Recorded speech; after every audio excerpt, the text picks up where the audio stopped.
I want to begin by acknowledging that we are joining from the traditional territory of the Three Fires Confederacy of First Nations, comprised of the Ojibwe, the Ottawa, and the Potawatomi. As in the past, please, if you have questions, denote them in the chat, and we will save time at the end of the presentation to answer as many questions as we possibly can. And once again, it's my pleasure to introduce Dr. Sean Harrington, who is going to introduce our guest speaker. Dr. Harrington is a clinical psychologist at Paragon Psychological Services and clinical training supervisor at the University of Windsor Psychological Services and Research Center. He is a clinical psychologist with the College of Psychologists of Ontario and completed his PhD and MA in adult clinical psychology at the University of Windsor.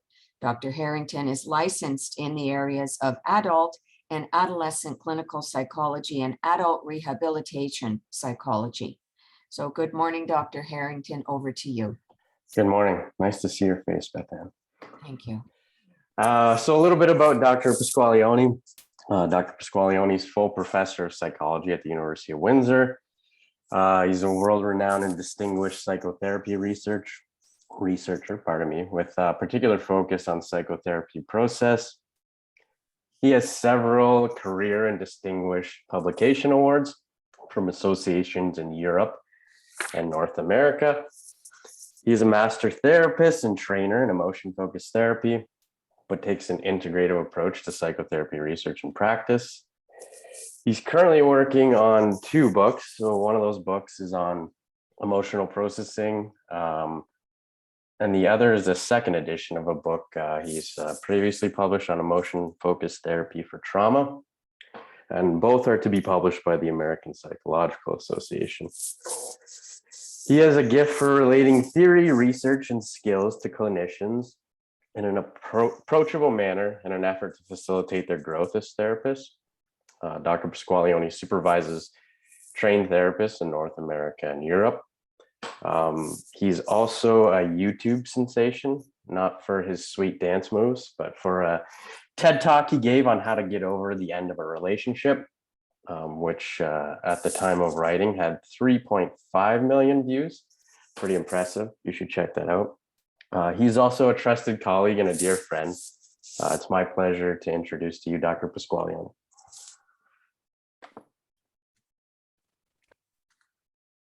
Wow, thank you.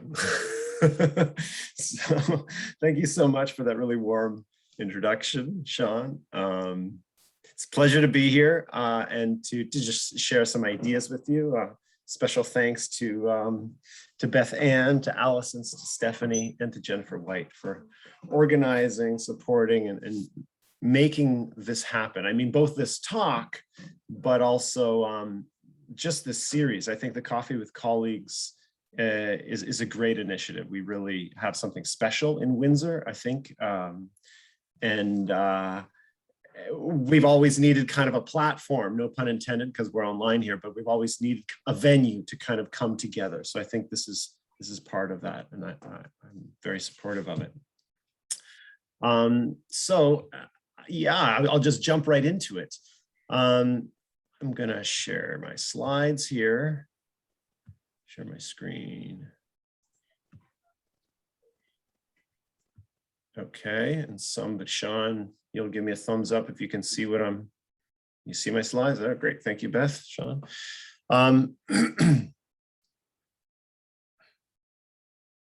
So I'm going to talk to you a little bit about, I could talk about the technical stuff, about emotional processing. I could talk about trauma, how to work with trauma. But, I sort of thought it might be useful just to talk about psychotherapy research. I think there's kind of, I mean, it's not just what I think, there's a lot of tension, let's call it, or a disconnect, right, between therapists and psychotherapy research in terms of, so I think this might be a useful thing to talk about. What I hope to tell you today might give you some snippets of research findings that might be interesting to you. Of course, everybody's working in different practices with different sets of clients using different approaches to therapy. So, I mean, the project is not to teach you psychotherapy research, but rather to talk about the relationship between therapists and how to make the most use, the relationship between therapists and research, and how therapists could make the most use of that, right? While acknowledging, like, why would you bother? I mean, you've already been trained, you're already in practice. Why would you go back to fake school and start reading some of those articles again, and so on and so forth? So, assuming my slides were, here we are. I'm going to start just kind of talking, as I've already begun, about the disconnect between research and therapists. I think it's worth speaking to that. Therapists often seems quite sheepish to me. I mean, I train therapists, but also I train a lot of practicing professionals.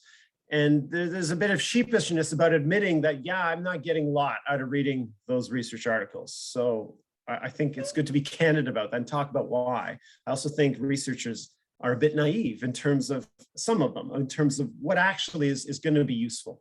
And some of it won't be. So let's just be honest about it, right? Part of the issue is this basic versus applied research, right? I mean, there's skills training. How do I do this in session? And then there's knowledge that I might bring to this session and inform my practice. But there's also really basic research that seems interesting, but actually won't change what I do on Monday in session. And I'll talk a little bit about, well, what do you want to know? What are the different kinds of fields really in psychotherapy research? And to try to give you a lay of the land a little bit with some tidbits of the types of things, maybe examples of research. I think a key thing that never really gets called out is what the end goal for a researcher isn't actually the same as the end goal for a clinician. And so we'll talk about that. I'm letting the cat out of the bag here. I mean, I think it boils down to some kind of deliberate practice, but in this case, with respect to reading, right? That we knowledge acquisition with purpose, not just for general information, which could be nice, but we therapists should probably be reading to sort of solve very specific problems we have identified in our practice.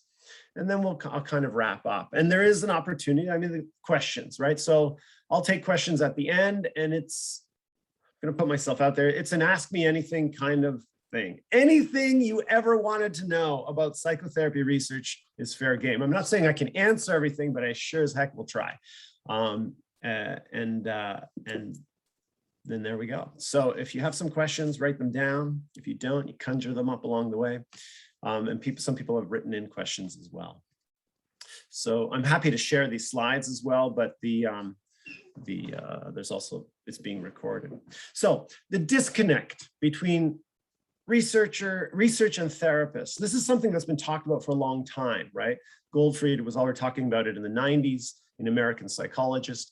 And you know, the issue in part has been, well, how do we make research that matters to clinicians, and how do we get clinicians involved in informing research questions, kind of creating a dialogue here?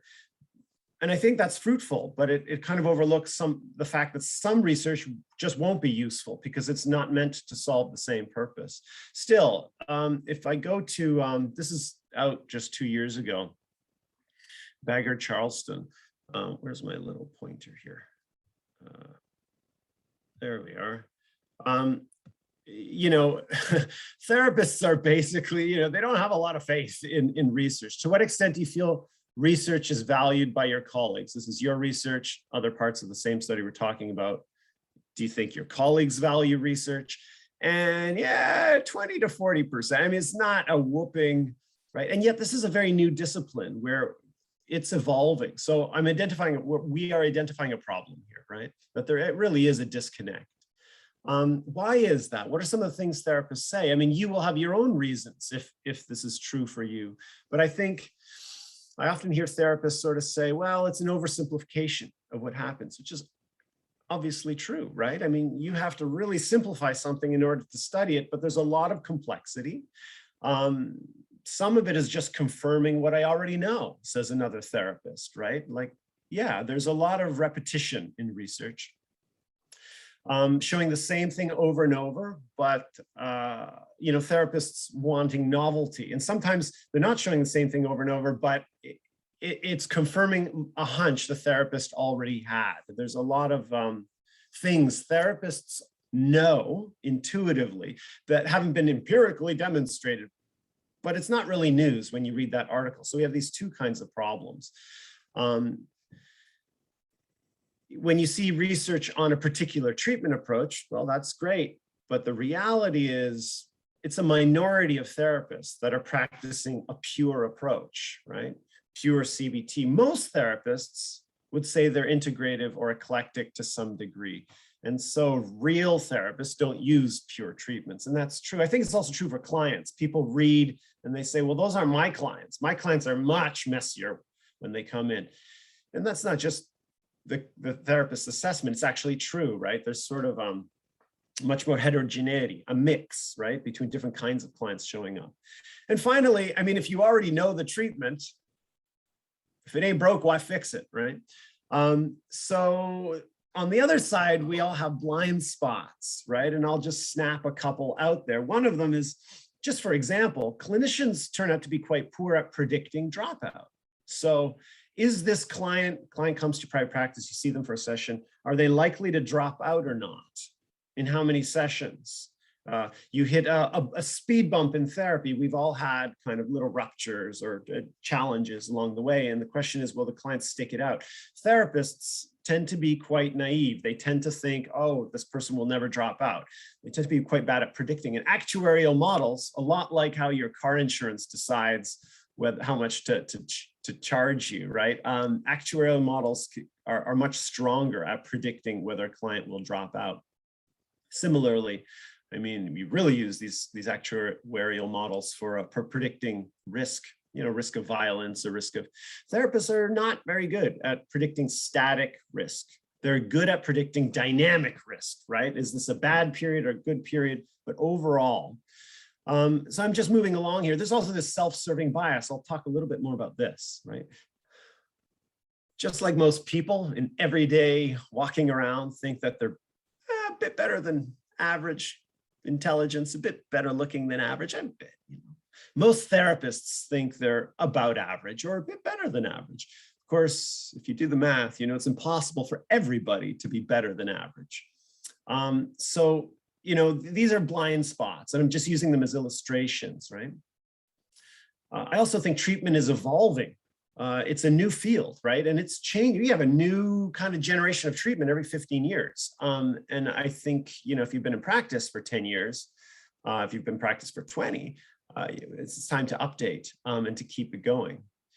Here's, do therapists improve over time? So this is kind of like a bad news, right? Do therapists improve over time?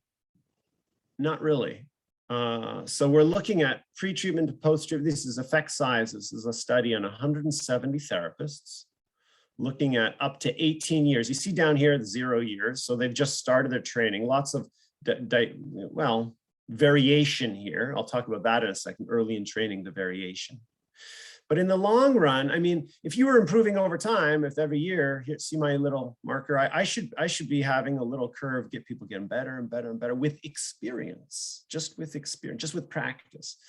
The problem is they don't. This is relatively stable, right? Why is that, right? I mean, it's not like people aren't doing a good job. And this turns out to be quite the same as expert performance in any number of areas. If you're trying to learn the guitar or play the piano or become good at squash or whatever, right? Speed knitting, I don't know if that's a thing, but you get my idea, right? People improve in their performance, but they basically plateau, right? We have this kind of idea of 10,000 hours, you get them from Malcolm Gladwell, and has kind of really sold that expertise idea. But the reality is when one looks a little bit more closely, you plateau after that. So how do you keep getting better, right? And the answer becomes something in terms of deliberate practice.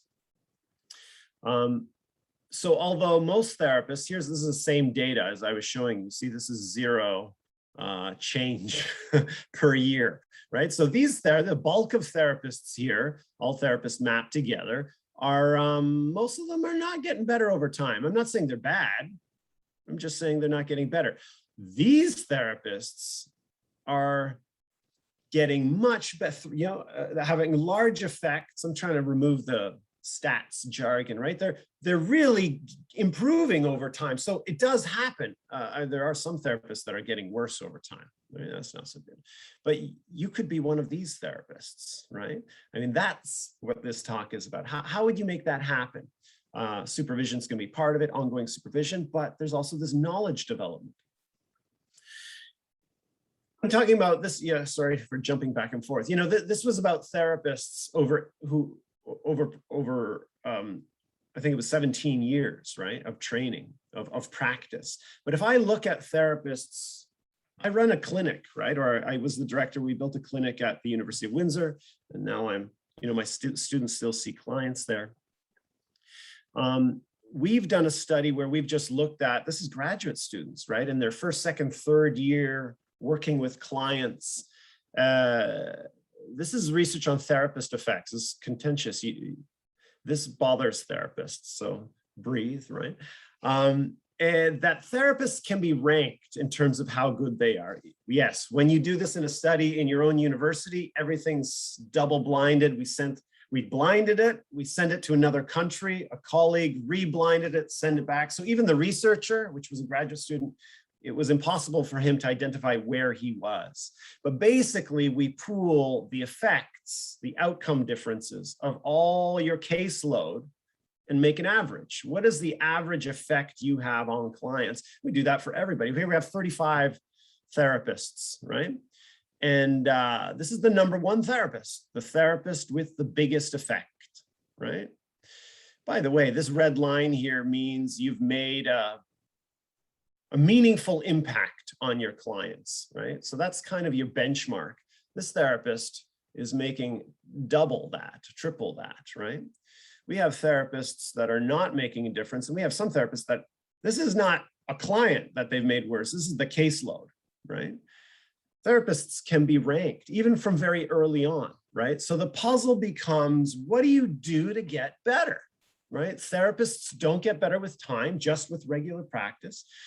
We do know that there's an accelerated development right at the beginning of your training. So, but that's, when people are in professional training, they're practicing, they're reading, they're discussing, and then they hit a plateau. Deliberate practice, I've said that before. I mean, and there are people writing, Ruz Marinier has written a book on skills training, a kind of deliberately trying to improve one's skills. But there are two domains, there's skills, and today we're talking about knowledge, right? Therapists, I mean, you need a reason to change. You need a reason to change, right? You don't know what you don't know. This is sort of the classic blind spot sort of thing. And in some sense, when it comes to learning more that you would bring to your session, I mean, you need content to deliberately practice. So this is kind of the prequel, right? I think the onus, I'm letting the cat out of the bag here, the onus is on the therapist to reflect on where their knowledge gaps are, right? What are the areas for growth? And I want to encourage people to be thinking about research in that way, right? Your relationship with research. So, but it's not all going to be useful, right? Okay, so let's talk about that. There's basic research and there's applied research. If you were hoping it would improve your skills, that's not what this does, right? So reading a journal article will not improve your skills. That's what supervision's for. But of course, what do you want to get supervision in? Well, that's gonna involve the research. It's gonna be more applied research than basic research. And I think this is where therapists get a little disillusioned. It's important just to be mindful that not all the research is going to be useful for practice on Monday, right? Some research questions in studies will align with the questions that you as a therapist have. Okay, well, that's going to be useful for you to read, right? But then now we're talking about picking and choosing, not just browsing. And other research won't. So I want to be clear about it, right? You can think of basic research as having no intentional application, right? Examples, lots of text here, and I'll do this, but I'm just giving you examples, right? Are there subtypes of borderline personality disorder or depression?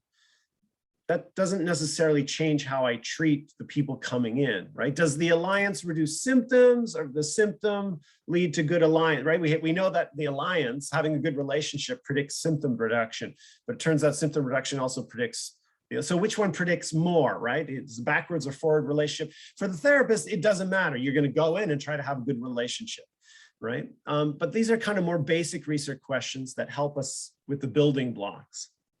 There's research that confirms what you know. I think qualitative research is a good example. Robert Elliott is a great researcher. He's now in Scotland. And you know, one of the problems with qualitative problems, in air quotes, is people read it and they say, yeah, but we already knew that. And Robert Elliott's kind of response is, yeah, but did you know that before or after you read the article? I mean, the validity of qualitative research is really in the fact that you recognize this as being true to your experience, right? Moving to the bottom here, I mean, then there's applied research, right? As I've said, this is directly going to impact should impact your practice. We did a study, Stephanie Nardone, a PhD student of mine, did a study showing this is an example, right? That, you know, when you're trying to get clients to explore what they need or what they wish, you could ask them, and that might, you know, lubricate the conversation and move things along. But mostly they have a lot of trouble answering that question. They don't know what they need. They don't know what if you're thinking psychodynamically, what the kind of latent wish is. But when they're highly aroused, when emotional arousal goes up, if you ask the question, then they come up with the answer. They can respond, right? It gives them access to that. So this becomes a moment by moment finding. That means I want to help the client figure out what they need or what their latent wish is. I'm going to wait for arousal, or I will facilitate arousal, and then I'll make my question. And I know if that asked my question, do the intervention earlier, it might move things along, but don't be too surprised if the client can't quite grapple with the question. So that's an example of a very applied question. So basic research is useless, right? No, right? The idea that you know, I think this is like inventors. If I'm just going to mechanical engineering type inventions, right? The idea that you have an inventor who's a hero and comes up with a giant thing that you know, that's not really true. History of invention history of technology shows that's not really true. Inventors, they tend to be tinkerers. It's a tinkering project and they work on it for quite a long time, and it's not really going to be useful, but it might be incredibly useful down the road. The phonograph is a good example. So Edison invented the phonograph. Ta-da, right? And he was very clear that he said this has no commercial value, right? And it was a tinker project. It was interesting how to record voices and stuff like that. You know, and he was trying to find, maybe there's a business, maybe to take notes, like if you have conversation, or to remember the voice of an old person who died a long time ago. You know, but the idea of recording sound has become super important. He thought recording music was really a silly idea, and that's what had no commercial value. Well, obviously, he turned out to be wrong. It was 20 years later where he kind of accepted, oh yeah, we could use this to record sound. Other examples are the first gas engine. It was like 7 feet tall. It had no immediate practical application. I mean, the fact that it moved and used gasoline, that was interesting, right? And then somebody put it on a bicycle. Well, probably more dangerous than interesting, you know, but eventually we're doing pretty interesting stuff, right? So, but this is way down the road. So research, all right, okay, so it's useful sometimes, it's not useful a lot of times. What can't research do for you, right? I think when like Goldfried or other people saying, oh, trying to get research and clinicians to work together, I feel like there's not a candidness about, well, what can't it do for you? Let's just be clear about it. Well, look, it can tell you what's important, but it can't tell you how to put it into practice, right? A very obvious example is the alliance, right? We know that having a good relationship with your client predicts outcome. That's one of the strongest predictors of whether this therapy is going to work. But I can't say, Louis Castonguay, famous researcher at Penn State University, he makes a joke of this and he's like, great, go forward and have good relationships. And then you're like, oh yeah, that's the problem. See, if I could manualize how to have a good relationship, I wouldn't be a psychotherapy researcher. I'd have like the best dating app on the planet. There'd be like self-help book on how to meet people and have good relationships, right? So the problem is we got the science part, but the application is a different issue. Therapist responsivity, how to respond moment by moment to clients, right? These are things that the research can't tell you how to do. Maybe we'll get there one day, maybe not. Just as I was saying about basic research, I think I like the expression that magic is what can't be explained by science. Maybe yet, right? But we'll see. So, psychotherapy research is a science, but the therapist still has to bring in the art here, right? So research, as I've suggested, is knowing for what skills to work on, all right? While supervision, this is going to be the other part of deliberate practice, is for learning how to apply it, right? You can think of, if we go to the arts, you think of a script for a theater production or a movie or a score, a musical score, right? That's the research. I'm using an analogy here. That's the research part. It's the structure, but it's not music if it's just notes on a page. I mean, yes, technically it's music, but somebody has to actually interpret and perform that. Well, that's the therapist, right? So you need the background to then exercise and put into sessions. I think that's the way to think of your relationship with research. So what can research do for you? Well, help you understand what's going on and why, right? So it tells you what's important. That might be perceiving certain phenomena. See, once you have a construct, then you start to notice it in different places and the order of events. Did this happen first? I just gave you the example of arousal and identifying an unmet need, right? What's the order of that? Or is it that you identify an unmet need and then there's a lot of motion because now I know what it, no, it actually happens the other way around. So identifying the series of events is pretty important. I think research can help you adjust to what's going on. And I have kind of a long list here, right? But like what are the essential ingredients? We know that therapists, for those of you who learn an approach, it's like, I'm just sticking to this, great. But did you know that therapists who are the most adherent to the treatment approach, I do CBT the way I was taught, like it says in the book, therapists who are the most adherent are not the most effective.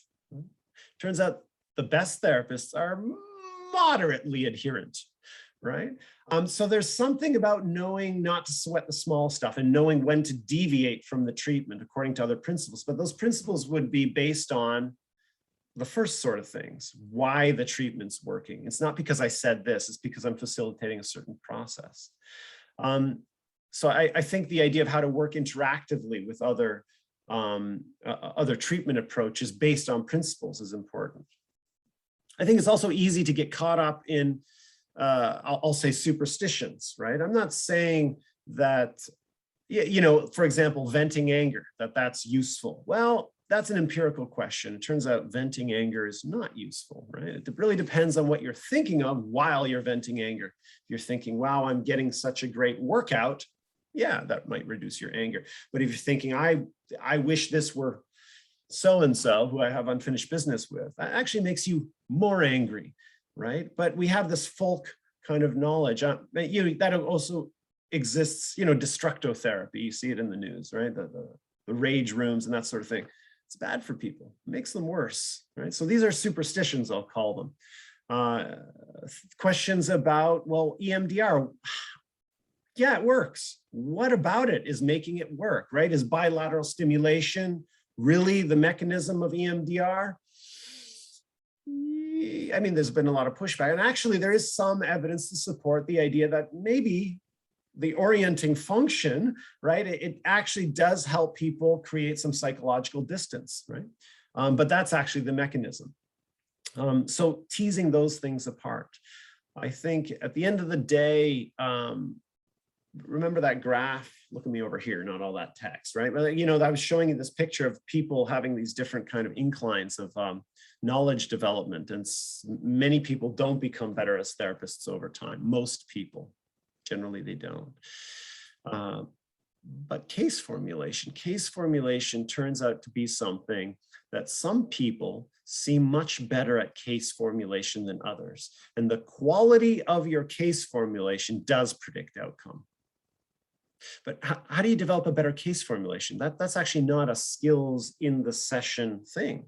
That's a knowledge thing. So you kind of have general knowledge that you've learned from research, basically, and from treatment. There's a theory, and you apply it to the case, right?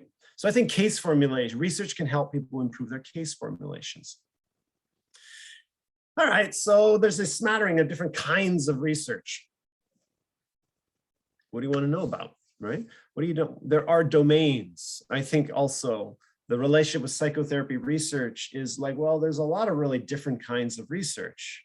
And even if we just focus on psychotherapy research, the studies are designed really differently, but I think we can map it out a little bit, right? You might have questions about X, Y, or Z. And as I've said, I think research tends to focus on what is important in therapy, but not really how to do it. Those aren't always coupled together. It's hard, makes it hard to see the big picture, but the big picture, I'm going to suggest looks something like this. I mean, the obvious, I'm starting with what's really obvious, that you have some sort of therapist intervention and that predicts outcome. We'll call this the treatment predicting outcome. So this is a randomized clinical trial. All right. That's useful. That lets you know that what you're doing as a treatment is promising, is hopeful, right? Hopefully will work. It doesn't really help you make your treatment better, right? Improve your interventions. There's a big black box thing with randomized clinical trials. See, if it's for aspirin, well, great. We know what the chemical is. And that presumably interacts in some sort of way with the body, and that produces an outcome. But in psychotherapy research, there's a lot, yeah, we do this intervention, but I don't even apply directly to the client, right? I mean, I give an intervention, which presumably facilitates some process within the client. It's not surgery, right? The surgeon has direct intervention. They cut you open, they pull out your heart, they put a new one in. Like that's, I know exactly what actually happened inside the patient, right? But a psychotherapist makes interventions which the client then interprets, they make use of, they don't make use of, they make use of the way you intended or not the way you intended, but you don't know that, and it has some effect. So this is what I mean, it's kind of a big black box. So a randomized clinical trial helps me be confident in that something about what I'm doing is useful with a certain effect size. That's good. But how do I adjust what I'm doing? It won't tell you that, right? So there's actually this client process in the middle, right? That's what I've been alluding to. And you can think of process to outcome research. Obviously there's outcome research. That's what I started with, is process to outcome research. That's what happens inside the client. Clients have insights. Clients become more aware. Clients are more able to tolerate distress. Does that predict outcome? And then you would move backwards. What kind of therapist interventions predict clients doing this sort of process, which then predicts, now we're starting to understand how the randomized clinical trial actually is getting its effects, so to speak, right? That outcome research has to be explained. It's the in-between steps that are useful for therapists, I think. I mean, assuming you already know you're going to use a treatment approach. Outcome research certainly will help you evaluate whether it's worth learning X, Y, or Z new treatment on the block. And of course, before that, there's training, because psychotherapy research also involves this arm down here right at the bottom, because you need to be trained to do certain interventions. If I wanted to become a better therapist, I would probably look at the research on what works in terms of becoming a better therapist, and deliberate practice is going to end up being a key thing. It's also how to supervise and things like that. So lots of text I'm going to give you here, but just examples, right? Or on the next slide. Outcome research is, you have to be thinking about, I'm moving ahead. I've already sort of said this. I think this is a key idea.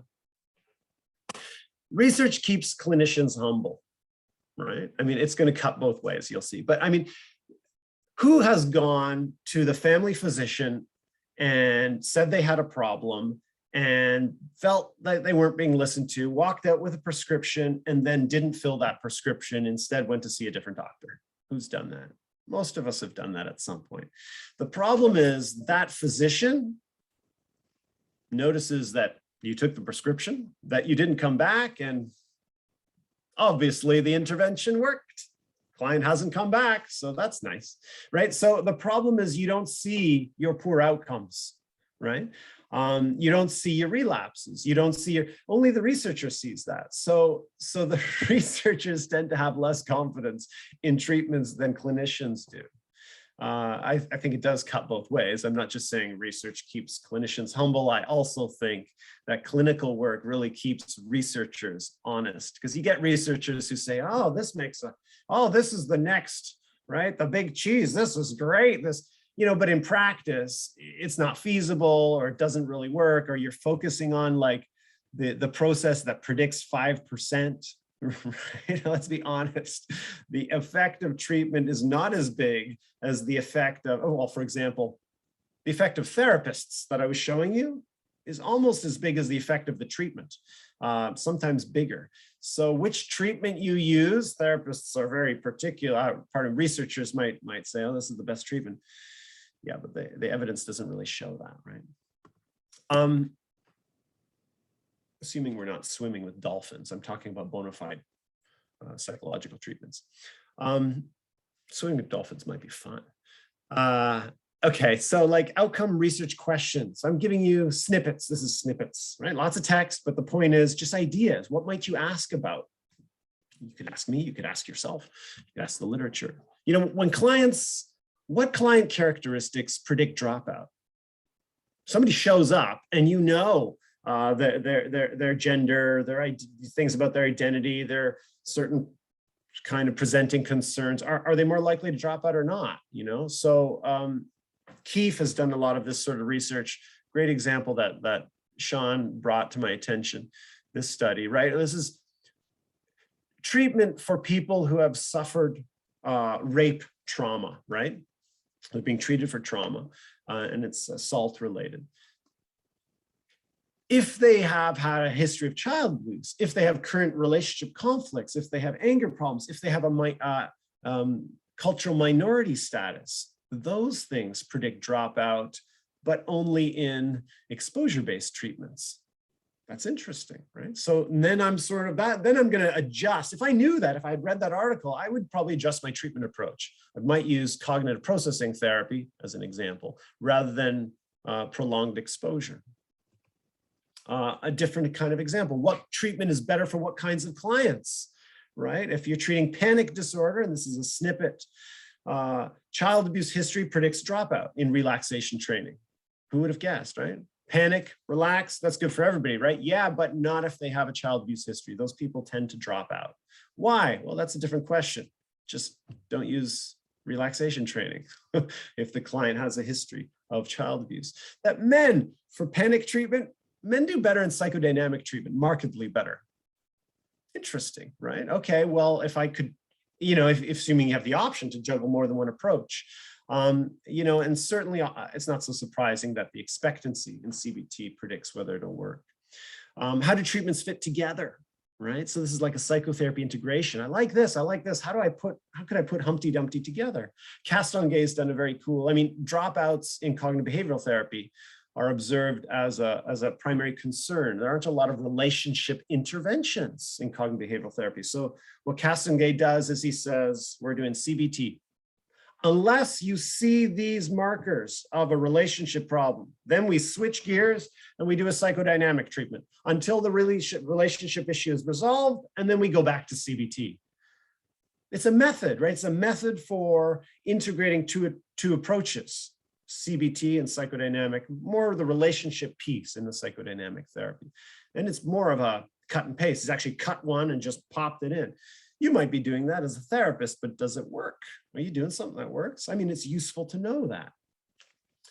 I think also we are easily persuaded, I include myself, all of us therapists are easily persuaded by workshops, charismatic speakers, the videos, the sales pitch. but what is the evidence for this treatment approach? There are all sorts of new, especially for trauma, it makes me crazy, but that's a different topic. All kinds of treatments for trauma, and not all of them have empirical support, but they are very compelling as ideas, and yet the research might not support them. I think the marketing, so research helps us cut through the marketing in some sense. Different domain is process to outcome. What's happening in session? I like this. I'm imagining that this guy was in psychodynamic therapy and started jumping off the couch suddenly. But at what point is a therapist, what should they deliberately practice, right? The theory tells you something, you have beliefs about what's happening in session, but what's actually happening in session? I think that's research that's very useful for therapists.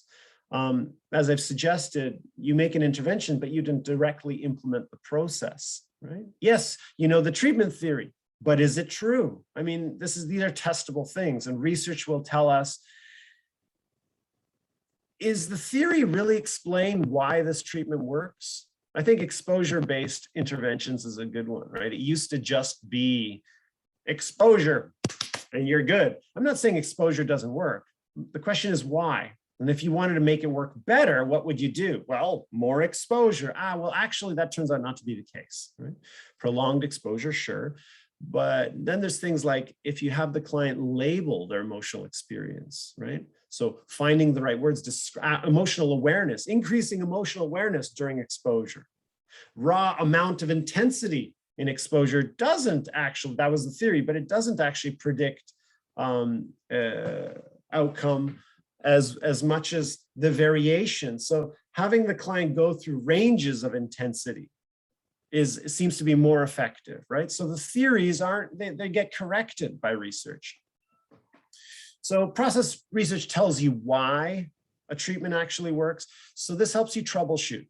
Troubleshooting, that's important for a therapist, right? We all get stuck, and the question is, how do you fix it? The kinds of questions could be, are there common processes? Yes, the relationship is a common process. Empathy is a common process, predicts outcome across treatment approaches. Depth of experiencing. This is a study Nikita Yeryomenko, who I think is watching us, he was involved in, right? And led. How the depth with which clients engage in deeper experiencing, right? When they're exploring turning their eyeballs inwards, so to speak, right? That predicts outcome, not just in experiential or emotion focused or psychodynamic, also in CBT, right? So across treatment approaches. You could do research on or read research on client processes, telling you what to look for, or on therapist processes. I'll mention that in a second. This is what to do, right? Or in training process research, how to train. So the question becomes, why is your treatment working, and what are the other processes that might be happening? Because the problem is, as I said, unlike taking aspirin, it's probably just the aspirin compared to a placebo. There is no placebo. I have a cousin who's a neurologist. He's at Harvard. And at one point he contacted me. He's involved in a collaboration. They were doing it's pretty wild stuff. Brain stimulation, kind of basically run an electric current through your frontal lobe to kind of boost, in addition to CBT or just CBT. And the kind of from the neurology side, they were like, we should also have not just the sham brain stimulation, we should also have a sham treatment. And so he contacted me, he said, well, what would a sham treatment be? There is no sham treatments, right? There's no real placebo therapy. There's crappy therapy, but it's not different, right? So placebos are increasing hopefulness and positive expectancy. I don't know about you, but when I treat people, I'm kind of wanting them to be hopeful and have positive expectancies about the outcome of the treatment, right? So it's actually built into the treatment. Creating hope is part of your job, right? So there is no treatment that just creates hope, but isn't therapy. It could be a downscaled crappy therapy. Yes, that's true. You can't really decouple them. Arousal, we've talked about that a little bit. I think increasing emotional arousal, I'm jumping to a different topic, right? Increasing emotional arousal is is something that makes therapists really nervous, right? When you increase the client's emotional arousal, they're sad and they get sadder, or they're angry and they get angrier. Presumably there are interventions you're using to increase that arousal. Therapists kind of freak out. The thing is, does that predict outcome? Yes, it does. And no, because it really depends at what moment, in what context, and what kind of emotion are we? Is that secondary emotion or more primary emotion? That's very important. So you have these counterintuitive results, but research tells us under what conditions does this process predict outcome. I think there's also one of the big things of process research is to identify phenomena, and then you notice that happening, right? If I say to you, Sean mentioned a TED Talk, if I say unfinished business is, emotional baggage, is actually, think of it as almost a diagnostic category, then suddenly that becomes a construct that you start to apply, right, across treatments. And then you notice it, right? What does a mailbox look like? Well, now it's COVID, nobody really goes to the mailbox, but here's what they look like in Denmark, right? This is a mailbox. Here's what it looks like in Canada. Oh, so mailboxes are red, right? But they look different in different clients. Obviously, I'm using a metaphor. So you go around the world and the phenomena are very different, right? But there are certain common characteristics. And if I point to them, then this becomes something you start to notice across clients, okay? Another one is sort of like a focused vocal quality. I'm just picking something. If I say to you that sometimes this is my lecture voice, this is an external vocal quality. This is what it sounds like when I know exactly what I'm going to say and I'm reading my notes. Although right now I am pretending to read my notes and I use loudness for emphasis. When clients are doing that, it does not predict outcome. That's not useful process, right? But people do tell stories like that. Of course, when a client is using a focused vocal quality, you don't usually know when the sentence is, when it's going to end. And people don't use loudness for emphasis. They use pitch, I think. When a client's vocal quality is like that, it's newly emerging content, and that predicts outcome. So this becomes a marker. I've just told you about a focused vocal quality. If you haven't read about that before, and when you go to your session later today or on Monday, maybe you'll notice it, right? A client's doing that. This is good. Don't interrupt that. Don't interrupt, facilitate. When the client's talking like this and they're telling you the story, they've told this story a million times, this is what it sounds like, you can interrupt them and get them to do something a little bit more exploratory, right? So, therapist interventions, there's a book being done now, APA, it's just on interventions. We were asked to do a meta-analysis on chair tasks, chair interventions. And the question is sort of like, what is the effect of a cognitive reframe? If you just did that, apart from the rest of the treatment package, what is the effect of chair work, apart from the rest of the treatment project and across different treatments? So I'm just going to skip ahead here. When we get to training, what are the micro skills? How to practice that? I've given you some examples of that. What do top therapists say about how they train, and less effective therapists say about how they train, right? This is probably worth reading. And what's the best use of supervision time if I'm a supervisor? So the research end and the therapist ends are not the same. This is something I was pointing at. Practitioners' points. It's nice that they got practitioners' points at the bottom. That's new in the last, I'm going to say 10 years, where journals are requiring, the problem is this, what is the bottom line, so to speak, of this research article? And journal editors are requiring researchers for most journals to kind of have practitioners' points. I think that's good. I think that's a useful way. That came from Goldfried, really, trying to get people to write research that's more useful to therapists. The problem is it useful to therapists or is it useful to you, right? Because practitioners' points are one size fits all, right? They're like tube socks. tube socks, right? You don't order them by size, you just order tube socks and they're gonna fit, right? And that's true for kind of general stuff, but I'm working with a very specific client. I have different questions. I'm not the same as all the other therapists on this call. So my questions, what I need to know, will be different. There'll be overlap. That's why we'll have study groups or things like that, right?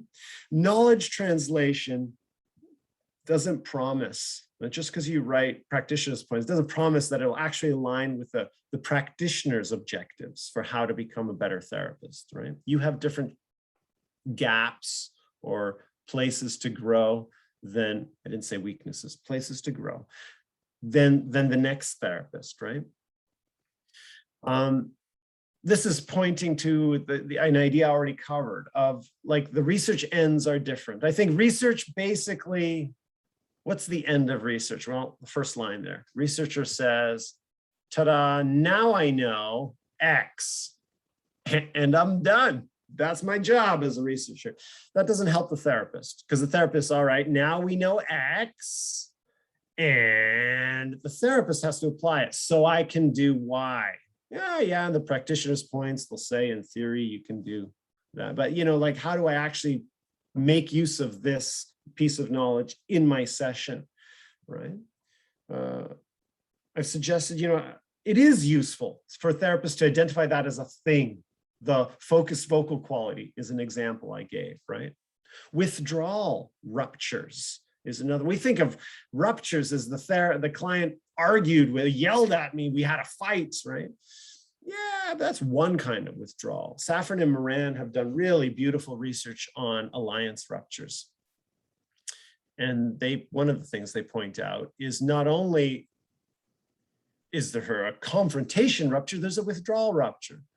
You know, all of us have done this, right? These are human things in our lives, and we've seen it happen in therapy. This is like the person says, oh, so do you want to do this? Okay. What do you want to go to this restaurant? Yeah, all right. You know, it's like, I'm just saying that, I'm playing along, but I'm not really in it, right? And that passiveness actually signals a rupture. But now that I say that and give it a name, a withdrawal rupture, the client starts coming late, client misses a session, it's innocuous, but actually it speaks to some emerging disinterest in working with you as a therapist. Right now that I say that, it becomes a label that you can recognize, right? Therapist sort of goes, oh, I read about this, and here it is again, right? So increasing perceptual acuity, right? It's sort of like, why am I using these weird images? Because you know forks, you know spoons, and if I say there's such thing as a spork and it's called that, then you understand that this is actually its own thing. It's not just a broken spoon, okay?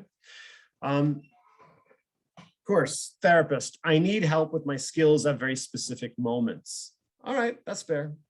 So what to look for, right? In research, I'm saying implications for case formulation, new ways of understanding a process. I'm giving you a short list, right? This is what I would be hunting for.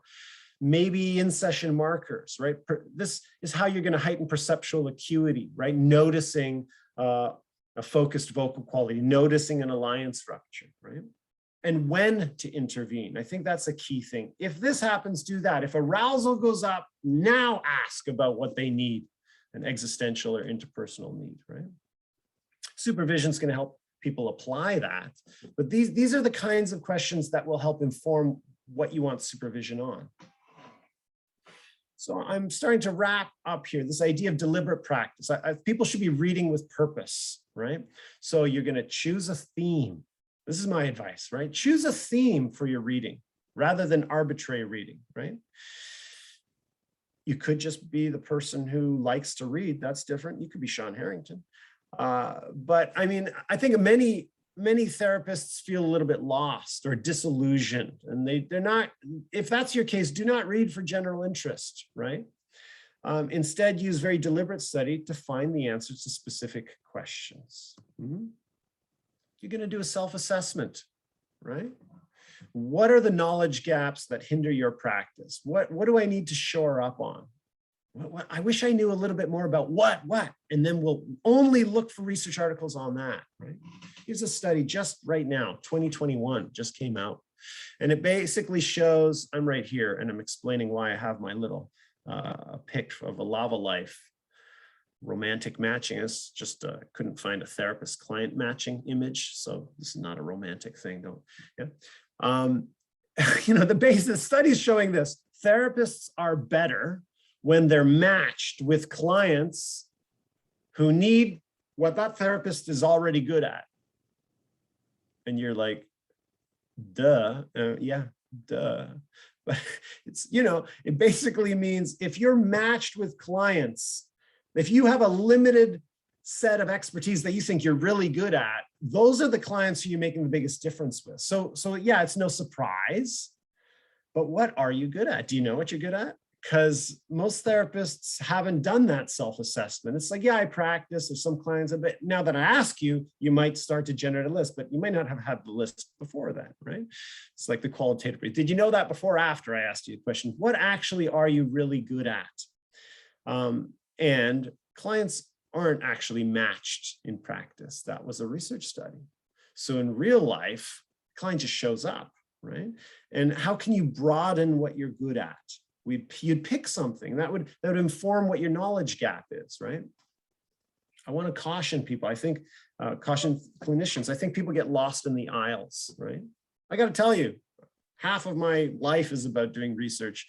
I don't read just to read. I don't. I'm usually reading on a theme, and I'm searching articles and I'm finding them because they're related to a theme, right? So I don't browse. Why are you browsing, right? I mean, maybe you have a different end, but I think you should think after self-assessment, think about the questions you have and look to address those shortcomings, right? Make a list of what kinds of things you need to get out of research. We have a lot of potential in Windsor. I think we have more therapists per capita than a lot of comparable city sizes, right? You know, and I think we have the potential here to create something quite special. One way might be to create little study groups. I mean, not formally, but I'm inviting people to kind of band together and basically have a discussion after you read the discussion of the article, right? What are the practical implications of this article for your practice? Not just what the researcher thinks when they write the practitioner's points. And by the way, the practitioner's points are usually like, oh yeah, I forgot to write that up. I got to write it up now that I've already submitted the article, right? So this could be you. You could be part of a research study group, right? I think this is a way of a form of professional. It is obviously a form of professional development. You know, and there are these theories. You could talk about theories, but theories are just lenses for understanding, right? And the research is testing them. But you actually have your own theories too, because a court case formulation is a theory about this particular client. So as I wrap up, right? I mean, here, old therapists, from Freud all the way to Lee McCullough, you know, and I think if the originators of certain therapy approaches were around today, would they still be practicing what they did? And I think the answer is no, right? So how would they be adjusting what they're doing? Yes, Beck is still around, but actually his treatment approaches changed so dramatically, right? CBT, in air quotes, is not what CBT is now. I mean, it has evolved. I'm not saying that's bad, I'm saying that's good. Right? If you're practicing Carl Rogers the way Carl Rogers did it, I'm going to tell you, I don't think that's what Carl Rogers would be doing today. I don't think so, right? And Fritz Perls, Freud, whoever, right? You think of these waves of therapy, first wave, second wave, third wave, right? Therapy is evolving, and actually it's evolving much more quickly in the hands of therapists than in the hands of researchers. Researchers are testing it and they're exploring ideas. There's a lot of creativity in research, but where the innovations are coming from, they tend to come from clinicians, right? Who are then celebrating their ideas and marketing it and teaching workshops. But I think those things also need to be tested, right? Here's what I think about. In CBT, you have cognitive therapy, behavior therapy, third generation, acceptance commitment therapy, dialectical behavior therapy, mindfulness-based therapies, right? These are third generation waves of CBT. You also have third generations, I think, of EFT and so on and so forth, experiential psychodynamic hybrids. I'm wondering what's the fourth wave, right? I mean, treatments are evolving very quickly. And that's where research is going to come from, that some synergy between research and practice. 20 years from now, I hope that if I call up the students that I've trained, I hope they're not doing what I taught them to do. I hope they're doing an improved version, right? I won't be doing what I taught them, right? I mean, I think we have to think of this. This is a very young discipline, psychotherapy, and we have to imagine ourselves as on the cutting edge of treatment. It's evolving, and you want to keep with it. So, things to do: do a self-assessment. What would you deliberately practice to inform your clinic work? Be curious, right? Start a reading group and look for answers to questions that matter to you. That takes me to the end. So I don't know if people have questions off the bat. They could be about the talk. They could be about your own practice. What are you working on? What do you get stuck on? Do you have a research-related question? I can try to answer. I have one question for you. Well, let's do it. This is from Jen White. Any tips on accessing good quality research if you don't have access to university databases such as PubMed? Google, you can often only find abstracts. Good question. How do I stop sharing my video? I think one of the questions, access, just access. There's a lot online. There's a lot online. That would be the first place I go. I mean, honestly, yes, as a university professor, I have access to the university. I mean, anybody can walk into the university and start looking stuff up. It's not a bad place to go, right? I mean, it's a very, very rich library. Of course, during a pandemic, it's a different story. But I think a lot of research is being published online now, right? Is it all there? No, it's not all there. You know, there are, I think the first thing I would say is I would be looking online. I mean, so you Google, you can search, you can even search APA's kind of stores. They don't give you access to the article, but then you search the name of that article. Sometimes I go to research. If I don't immediately have access, I'll just go to the researcher's website. Some people are posting their articles there. I mean, the thing is to find what you're interested in, to find the people that do that and to search them. There are also a lot of edited books. And that's a good way to go too, right? So you pick a topic and an edited book will have experts summarizing research of different domains, right? Presumably the whole book is related to a content treatment or a diagnostic category of your interest. And I think that those are also useful places, right? Sometimes I get emails from people saying, I don't have access to this article because I'm doing research in Iran. Can you help me? And I'm like, yeah, here. You know, if I've done it, I'll send it to them, right? So I think those are options. It's true that there's a barrier there, but I think you only need one person to get the article. You sit around with 6 people and discuss it. I think that's where a lot of the kind of interesting things are going to come from. I have a couple of here. Chantal says authors are usually pretty generous in sharing in research and as you said, even contacting directly. And then Sean said on their research sites as well. And then Ching said that the avatar therapy was very impressive. The avatar therapy? I'm not sure what that is. Do you want to say more about that?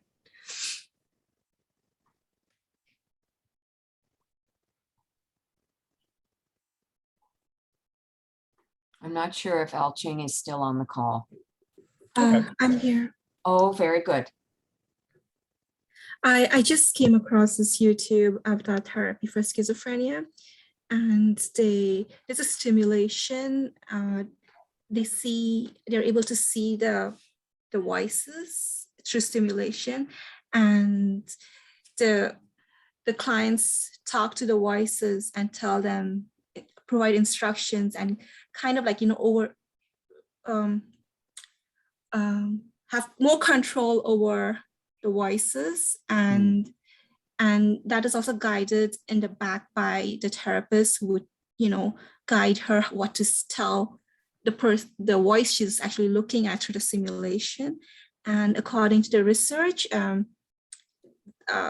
many of those clients have actually the hallucination has actually completely disappeared because of that therapy. I was in awe when I saw that. Interesting. Yeah. I think it's also good to, like anything, one has to read both exploring what might be useful about this and, so like the angel and the devil sort of thing, also thinking critically about, well, there's a healthy skepticism, but there's also, I think it's useful to read stuff and kind of go, if this worked, why would it work? Is it working for that reason or working for different reasons? But yeah, it's interesting. There are always new ideas. Yeah, that was an answer based on when you asked in the slide what could be the fourth wave. So that Sure. I was just looking at that. Yeah, there's a lot of research on online delivery of therapy. Thank you. I think one of the questions will be, who does it work for? Because it won't work for everybody. And is it working through the same mechanisms or different mechanisms? So my questions, comments, Dr. Pascual-Leone, include the following.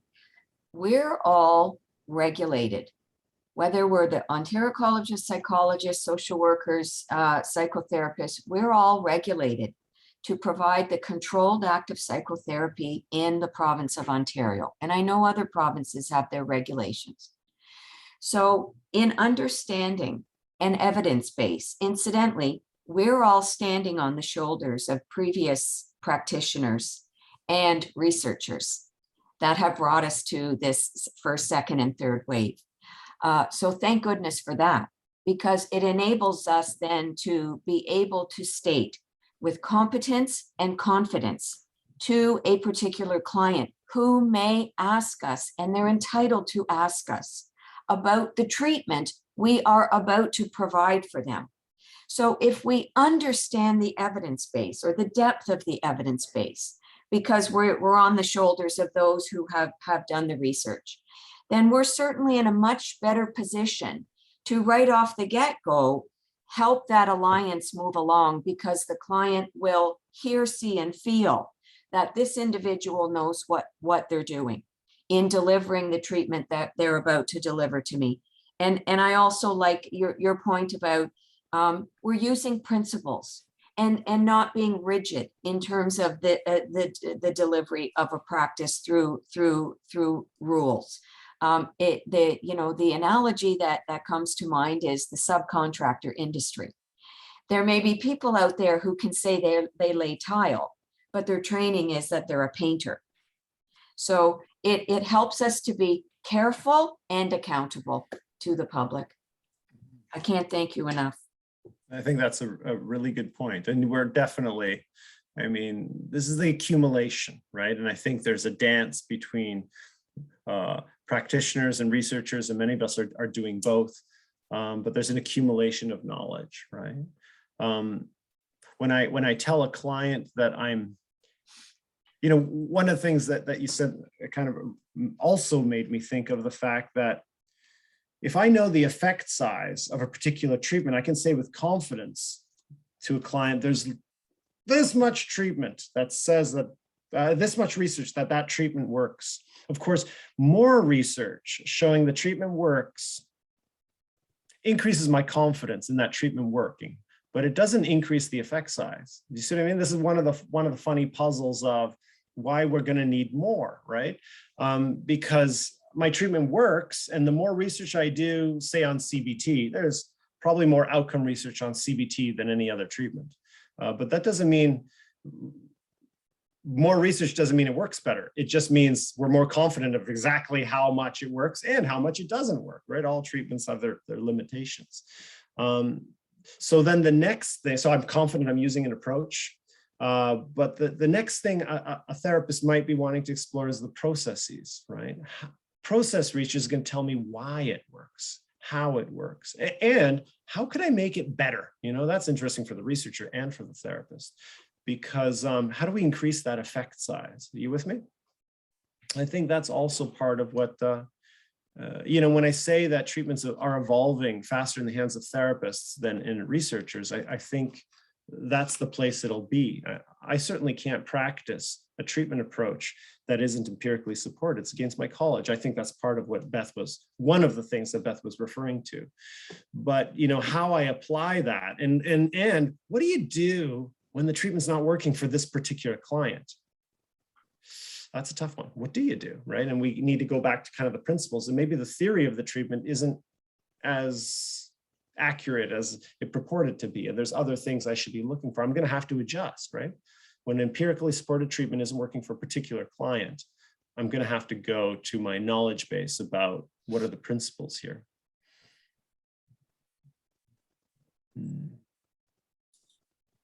Thank you. So I have a couple of previously submitted questions here. So one of them that might be relevant there is our psychotherapy researchers generally, do you feel that they're disconnected from the practice of psychotherapy? Yeah, that's a fair question. I mean, I think I go to a lot of psychotherapy research conferences, right? And here, I'm talking about North America. If you get my own discipline as a psychologist, if you get trained as a psychologist, you'll be trained as a researcher and you're trained as a practitioner. That the professional training and the research training is, if I just want to be trained as a clinician, too bad. You're also going to have to do a whole lot of research, right? But when I give workshops in Europe, many countries have a very different approach where you will get clinicians, they're just trained as clinicians. It's more like a PsyD kind of program. And on the other hand, you'll get researchers that know a lot about how therapy works, but they've never sat with a client. And that person could design a really good randomized clinical trial. I think that's where you get some disconnect. When it comes, now we're getting really nitty gritty, but I'm interested in process research, what's happening in the session. And the unit of analysis I like to use, because I'm a therapist, is always something like the unit of analysis that the researcher can see. I want to make it the same as what a therapist might be able to see. I code emotion. I do a lot of research on emotion. And the way we code it is minute by minute, right? So if the therapist can see what happened in session, if the researcher can see what happened, then the findings speak to something that a therapist might be able to do if they knew to look for emotion in this particular way.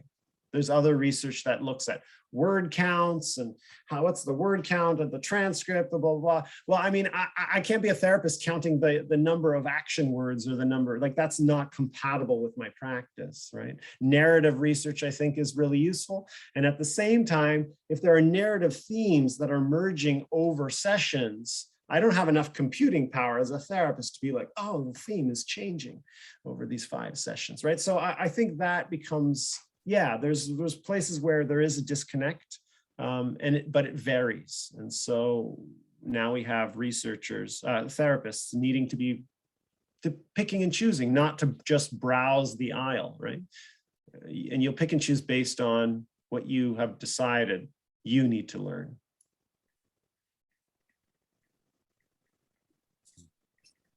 Great, thank you. And do you have any tips on how to bridge the gap between researchers and clinicians where that does exist?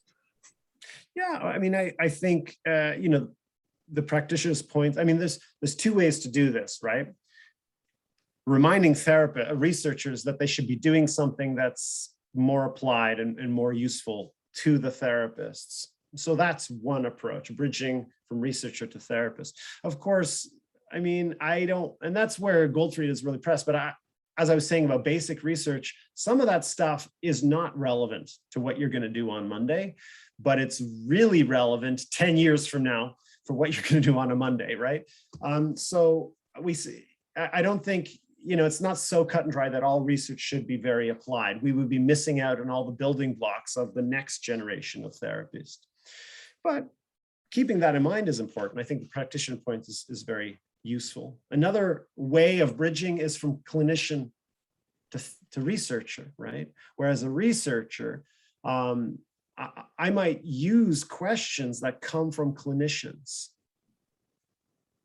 My own approach, I mean, I'm also teaching at the university. So when I give workshops or I teach and people ask me questions that I don't know the answer to, I usually make it up, I guess, right? I do my best. That's what professors do. But, and I disclose the fact that I'm not so sure. But if the same kind of question comes up again and again, like, when should you ask when a client, what they really need?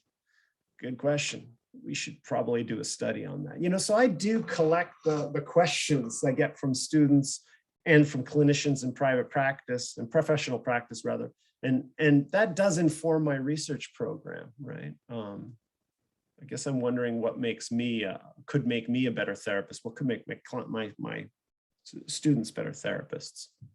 So I think these are two different ways of bridging. The more clinicians are consumers of research, I think the more they're able to inform research questions.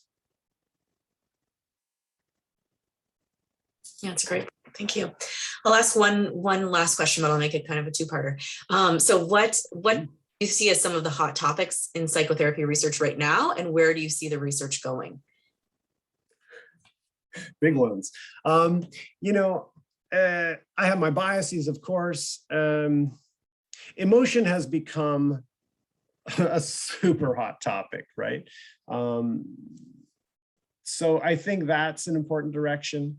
It's hard to just say hot topics. I think listing hot topics. I mean, affect, how to work with emotion, right? I mean, a CBT, I think, is going to become CBET, right? It's going to be cognitive behavioral emotion therapy of some sort of hybrid, right? Certainly, it might be easier for me to talk about future directions because I have a very clear sense of that. I think, therapists are being trained in more than one approach these days, and very few people are practicing just the one approach. They're borrowing from here and from there.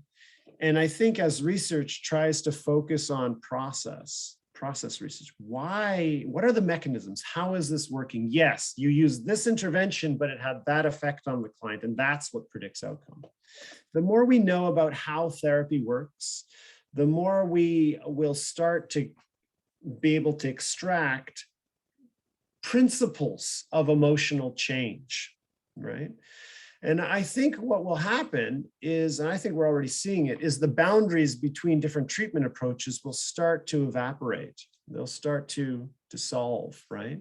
That it won't really matter. You'll still need to do an approach, but the allegiance to a particular approach will become less important than what is the process you're trying to facilitate, right? If I get somebody to do a thought record or to label their emotion is great, because you could get somebody to label their feelings as a way of helping them contain and downregulate their feelings.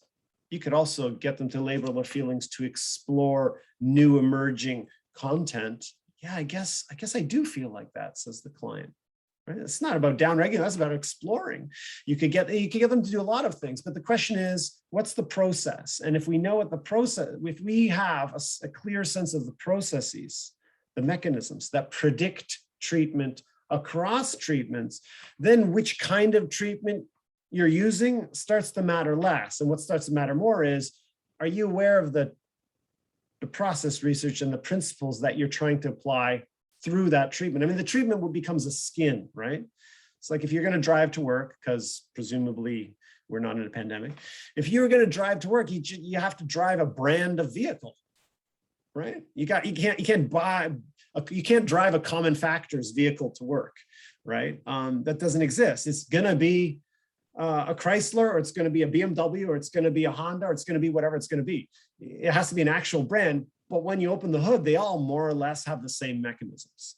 You see what I'm saying? So the skins become something that I think therapists will have less allegiance to, and the processes will be, they're different levers, right? That therapists will be better at producing this effect or that effect, and they might do it in this skin, wearing this hat or that hat, right?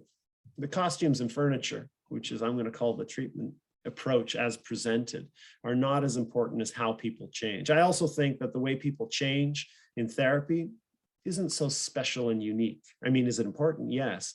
but it's also how people change in everyday life when they're not in therapy. You know, we've all had breakups or disappointments at work, and you work through it. And the way you work through it is probably quite similar to the way people work through it in therapy. Why do they show up to therapy? Because for some reason they weren't able to work through it on their own.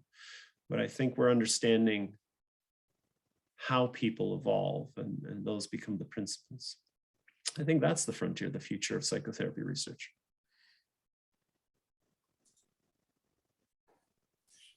Thank you. I'm sticking to it.